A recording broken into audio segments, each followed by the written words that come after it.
Joe Rogan and Elon Musk sat down for an interview on the night before the election.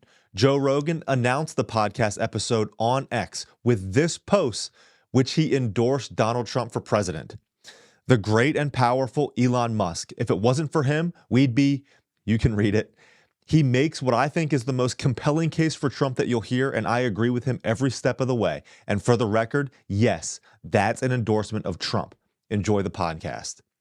This is a move that will likely catalyze millions of young, independent-minded men to get out and vote on Election Day, which the polls have no clue about. I just voted for Trump today, the day of. I didn't answer one single poll about who I was voting for. This is a huge win for Trump.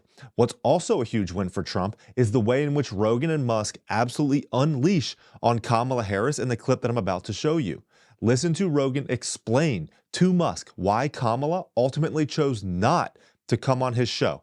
And then they finish the clip questioning the decision-making of those who have endorsed Kamala Harris. Let's watch.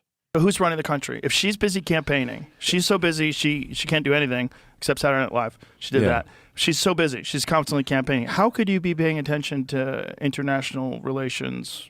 How could you be paying attention to the economy? How could you be paying attention to any of those things? How do you have the time? You can't. Yeah, I mean, Biden being the president's supposed to be the CEO, the chief guy, he was commander-in-chief. But it just obviously that Biden was not. He was just a puppet. And when the various puppet masters decided that the puppet it was no longer useful, they just tossed out the puppet and then got a new puppet with Kamala. I mean, Kamala can't even talk. That you invited her on your show. I think the most damage that could possibly be done to a campaign is going on your show and seeing what she says in hours 2 and 3. 2 and 3 is when things get 2 spicy. And 3. Yeah, and I'm like, oh my god. You can hide for 20 She's minutes. Gonna melt. You can hide for 20 minutes. Exactly. Yeah. I mean, you can just regurgitate talking points for half an hour, maybe an hour, just where she's just saying like non sequiturs, but eventually she just runs out of non sequiturs. Well, they wanted to limit it to an hour. Exactly, that's why. But I was thinking of doing it initially before Trump came here. First of all, when they found out that there was a rumor, I never announced that Trump was coming. What I was going to do is just release it. The way I like to do things, I don't like to tell anybody who's coming on. It'll get big no matter what. Sure. If Trump was on, it would have been huge. I'm like, just put it out there. People go crazy. Yeah. But he apparently, or someone from his organization, some loose lips, and then it got out. And so she contacted my management company, and her organization, her campaign contacted us and said, would Joe have her on? I said yes. And they said she wants you to fly to where she is, and she's only willing to do 45 minutes. Only 40. I mean, that's and I was like, oh, no. So I thought about doing it. I'm like, maybe I can get a sense. Maybe I could convince her. Maybe I could coax her into doing more time. I just wanted to talk to her. Yes. Well, I don't give a fuck what we talk about. We talk about recipes. I don't give a shit. Exactly. Just talk to me. The things like you just can't you can't just output bullshit non sequiturs for 3 hours. Right.